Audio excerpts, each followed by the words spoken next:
Hello everyone, welcome back to Ecomanian Economics classes of class 11th and 12th। भैया आज हम start कर रहे हैं अपना बैंकिंग का चैप्टर मैक्रो इकोनॉमिक्स के अंदर। तो आइए स्टार्ट करते हैं। तो ध्यान से सुनिएगा मेरी बात को और ध्यान से करिए। ये चैप्टर इम्पोर्टेंट है आपके लिए, तो ध्यान से सुनना है क्योंकि यहीं से हमारा जो आगे का सिलेबस भी है वो भी हमारा कवर होएगा। ठीक है ना? तो ये आपको अच्छे से जो है ये चैप्टर्स आपको करने हैं। क्लियर हो गया? इसके बाद मैं आपको एक वर्कशीट कराऊंगा इससे रिलेटेड, मतलब एक वर्कशीट डिस्कस करेंगे मनी एंड बैंकिंग की। फिर आगे के चैप्टर्स के ऊपर प्रोसीड करेंगे, एक तरह से आपका एक टेस्ट हो जाएगा इसका। ठीक है, चलिए। ये चैप्टर नंबर 6 है, मैक्रो इकोनॉमिक्स का है, जिसका नेम क्या है? बैंक। ठीक है, अब बैंक से रिलेटेड कुछ ना कुछ हम इसके अंदर पढ़ेंगे। सबसे पहली चीज आ रही है सेंट्रल बैंक क्या होता है। मैंने कहा सेंट्रल बैंक एपेक्स बैंक होता है, एक ऐसा बैंक जो पूरे एंटायर, यानी कि पूरे को मैंने कहा एंटायर, पूरे के पूरे बैंकिंग सिस्टम को क्या करे? कंट्रोल करे, यानी उसको रेगुलेट करे, उसको चलाए। ठीक है, अब जैसे कि मैं अपना यूट्यूब चैनल चला रहा हूँ, या फिर मान लीजिए कोई कोचिंग सेंटर पे टीचर है, वो अपना सेंटर चला रहा है, तो वो कंट्रोल कर रहा है ना स्टूडेंट्स को। तो इसी वे में हमने कहा कि सारे बैंक्स को कंट्रोल करने वाला सिर्फ एक ही होता है, और वो होता है सेंट्रल बैंक। इसकी डेफिनेशन हमने कही, ऐसा बैंक, एपेक्स बैंक, जो क्या करे? वो कंट्रोल करे एंटायर बैंकिंग सिस्टम को, पूरे के पूरे बैंकिंग सिस्टम को क्या करे? कंट्रोल करे। हमने उसको क्या कहा? हमने उसको कह दिया एपेक्स बैंक, मतलब सेंट्रल बैंक। ठीक है, उसके बाद बात आई कि ये एस्टैब्लिश कब हुआ, ये बना कब था। तो हमने कहा इसकी एस्टैब्लिशमेंट 1 अप्रैल को हुई थी, वो भी 1935। ठीक है, ये याद करना आपको, क्योंकि यहाँ से आपका एमसीक्यू टाइप क्वेश्चन जो है वो बनता है। भैया देखो, कुछ भी ले लो, कहीं से भी क्वेश्चन कोई भी टाइप का बन सकता है, वेदर वो आपका एमसीक्यू हो, या फिर आपका ट्रू फॉल्स बेस्ड क्वेश्चन हो, या फिर आपका you can say assertion reason based में भी आपसे ये पूछ सकता है। ठीक है ना? तो ये बात क्लियर होगी। अब आते हैं कौन से एक्ट के अकॉर्डिंग। भैया देखो, reserve bank of India, RBI, जो आरबीआई है ना, आपको ये दिख नहीं रहेगा, एक मिनट को। चल, जो भैया आरबीआई है, ये क्या है आरबीआई? हमने कहा यही तो हमारा इंडिया का सेंट्रल बैंक है। इंडिया का सेंट्रल बैंक आरबीआई है, याद रखना है। और और ये किस एक्ट के अकॉर्डिंग बना था हमारा सेंट्रल बैंक? हमने कहा इसी का ही, रिजर्व बैंक ऑफ इंडिया के नाम से ही हमने इसको चलाना है। और बस करना क्या है? जिस ईयर में एस्टैब्लिशमेंट हुई थी उससे एक साल पीछे चले जाना है, यानी 1934 के अंदर ही क्या हुआ था? इसका एक्ट पास हुआ था, और वो एक्ट का नाम क्या है? Reserve bank of India act 1934। अब इस आरबीआई के, इस सेंट्रल बैंक के गवर्नर कौन है? यस, आप देख सकते हैं ये जो इमेज में पर्सन है, यही हमारे इसके क्या है? गवर्नर है। यही क्या है? इसके गवर्नर है हमारे। ठीक है, और गवर्नर जी का नाम क्या? हमने कहा गवर्नर का नाम क्या है हमारा? श्री शक्तिकांत दास। ठीक है, जी जरूर लगाना है। ठीक है ना? तो हमने क्या कहा? श्री शक्तिकांत दास जी का क्या है? नाम है, मतलब गवर्नर कौन है हमारे? श्री शक्तिकांत दास। ठीक है, अब आगे चलते हैं। हमारे पास आता है फंक्शंस ऑफ सेंट्रल बैंक। भैया इस लेक्चर के अंदर सिर्फ मैं फंक्शंस की ही बात करने वाला हूँ, नेक्स्ट क्लास के अंदर हम नेक्स्ट टॉपिक करेंगे। और मैं ऐसे ही कराने वाला हूँ आपसे, क्योंकि एक वीडियो बहुत लंबी बन जाती है फिर, और इसमें ना आपको फिर दिक्कत होगी। ठीक है ना? इसलिए मैं आपको अलग अलग वीडियोस जो है, लेक्चर्स जो है वो प्रोवाइड करूंगा। पहला आ रहा है बैंक ऑफ इशूइंग नोट्स। पहला हमारा फंक्शन क्या आ रहा है? Bank of issuing notes. इसके पास क्या है भैया? जो सेंट्रल बैंक है ना, इसके पास एक्सक्लूसिव राइट है नोट्स को इशू करने का। क्या कहा मैंने? एक्सक्लूसिव राइट है नोट्स को इशू करने का। 20th सेंचुरी तक इसको हम बैंक ऑफ इशू कहते थे, और ये issue notes of unlimited tender का मतलब ये है कि ये जितने मर्जी चाहे उतने जो नोट्स है वो प्रिंट कर सकता है। ठीक है, क्लियर होगी बात? आगे चलते हैं।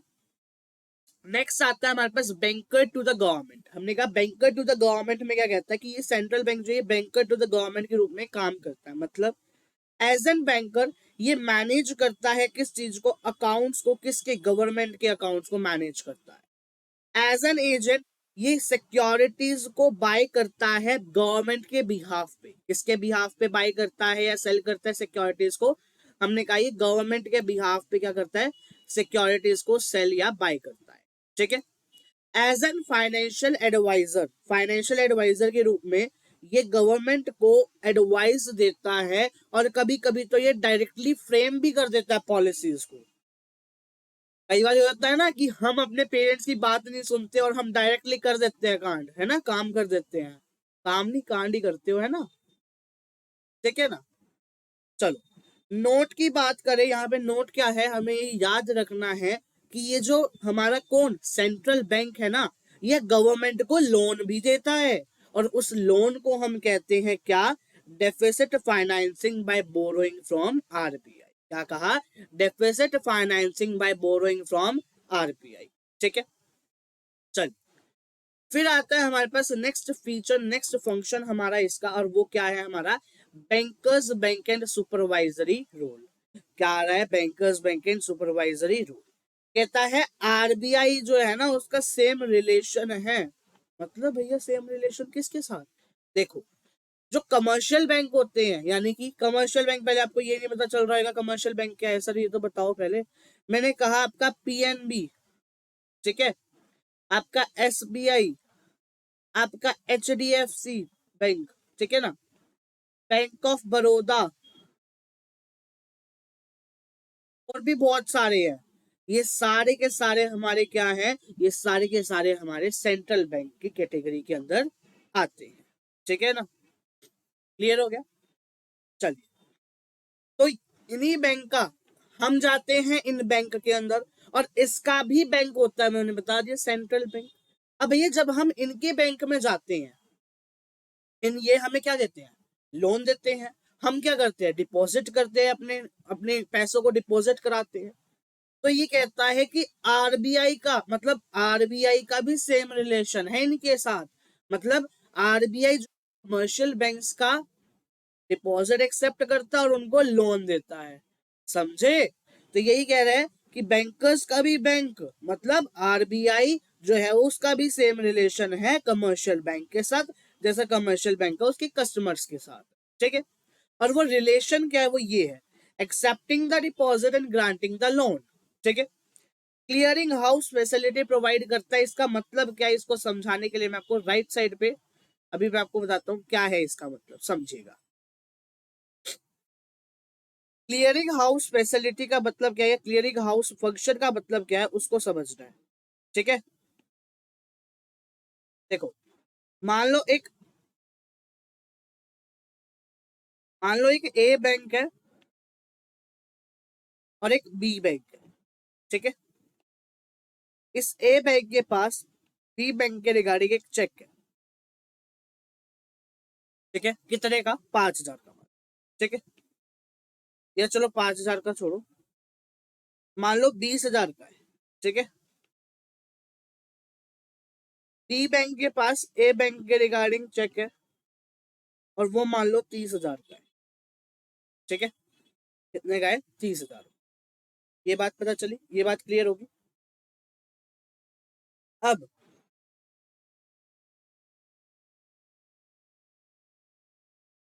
ध्यान से समझना, मैंने कहा यहाँ पे इन दोनों के बीच में गैप आ रहा है 10,000 का ना।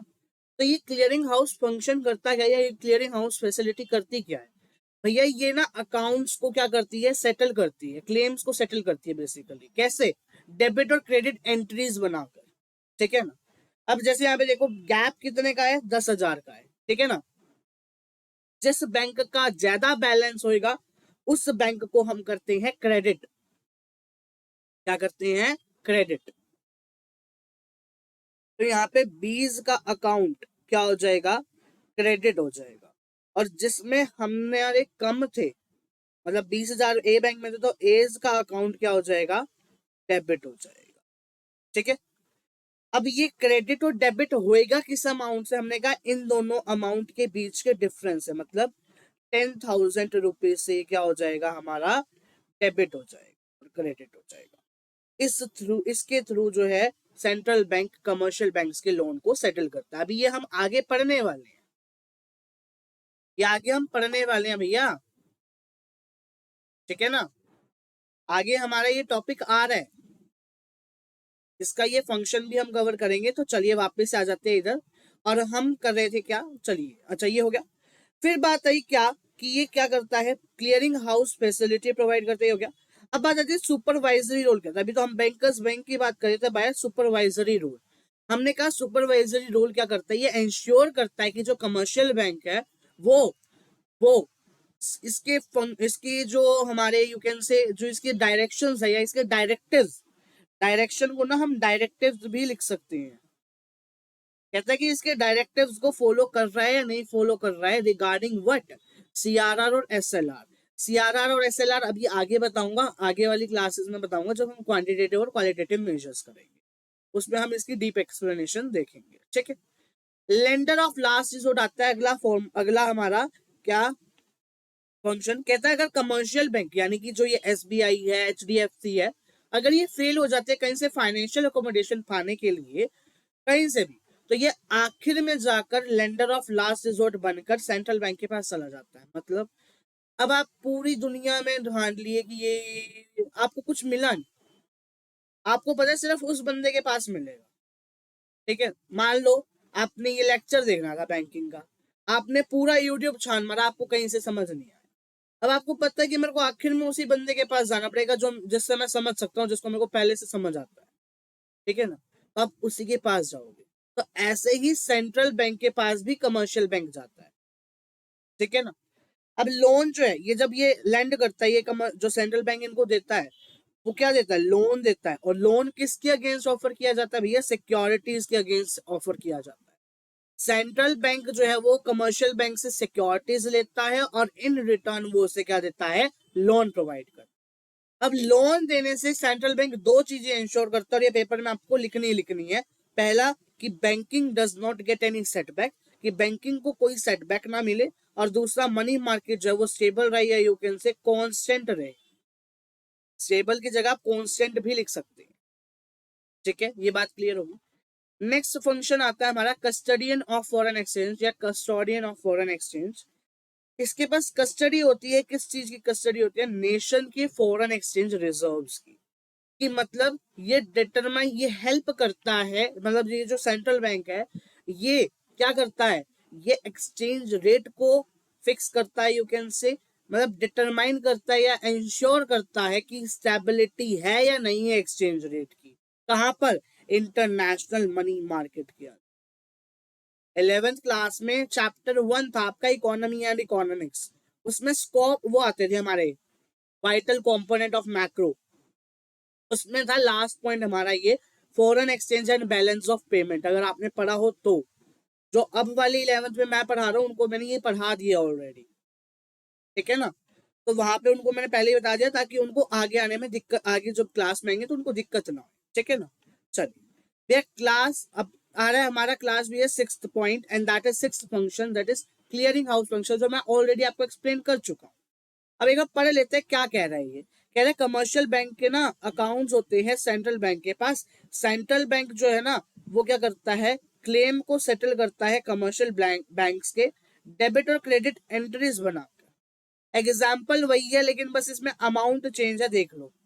ए बैंक के पास बी बैंक के रिगार्डिंग 5,000 का चेक था, बी बैंक के पास ए बैंक के रिगार्डिंग 10,000 का चेक था। गैप कितने का आया, 5,000 का ना। तो यही कह रहा है बी का अकाउंट जो है वो क्रेडिट कर देंगे जिसमें ज्यादा अमाउंट थी हमारी, और ए का अकाउंट डेबिट कर देंगे। सिंपल याद रख लो तो अच्छा रहेगा, वरना फिर बार बार सोचते रहोगे किसका अकाउंट क्या होएगा क्या नहीं होएगा। ठीक है ना, पहले से ही सोच के बैठो ना कि क्या होना है क्या नहीं होना। फिर आया कि ये एनेबल, इससे होता क्या क्लियरिंग हाउस फंक्शन से, इससे ये होता है कि जो कमर्शियल बैंक है ना वो एक्स्ट्रा क्रेडिट क्रिएट नहीं कर पाता। सर एक्स्ट्रा क्रेडिट क्रिएट करने का मतलब क्या है, जब हम इसकी एक प्रोसेस आएगी आपके पेपर में डेफिनेटली बैंकिंग के चैप्टर से प्रोसेस से क्वेश्चन आता ही आता है। तो वो 5 नंबर में भी आ सकता है, वो आपका एमसीक्यू टाइप में भी आ सकता है, अब तो कुछ भी हो सकता है, सीबीएसई कुछ भी कर सकती है ना। तो हमने कहा कि जब वो कराऊंगा ना तब आपको अच्छे से पढ़ना है और वहां पे पता चलेगा कि क्रेडिट कैसे क्रिएट होता है। ठीक है, अब लास्ट फंक्शन आ रहा है और लास्ट टॉपिक आ रहा है हमारे इस लेक्चर का, फिर हम करेंगे अपनी क्लास को and, and that is credit, मतलब कंट्रोल ऑफ क्रेडिट। इसका मतलब क्या है, क्रेडिट को कंट्रोल करना। क्रेडिट कंट्रोल कैसे करते हैं सर? मनी सप्लाई पढ़ा था अभी आपने, मनी सप्लाई को बढ़ाकर और गिराकर हम क्या कर सकते हैं, क्रेडिट क्रिएशन की प्रोसेस को कंट्रोल कर सकते हैं। इट कैन इंक्रीज और decrease money supply bye regulating credit creation. Inflation के टाइम, जब भी इन्फ्लेशन होता है हम सप्लाई को क्या करते हैं, रिड्यूस करते हैं। क्या करते हैं, रिड्यूस करते हैं इन्फ्लेशन के टाइम। और डिफ्लेशन के टाइम मनी सप्लाई को इंक्रीज किया जाता है।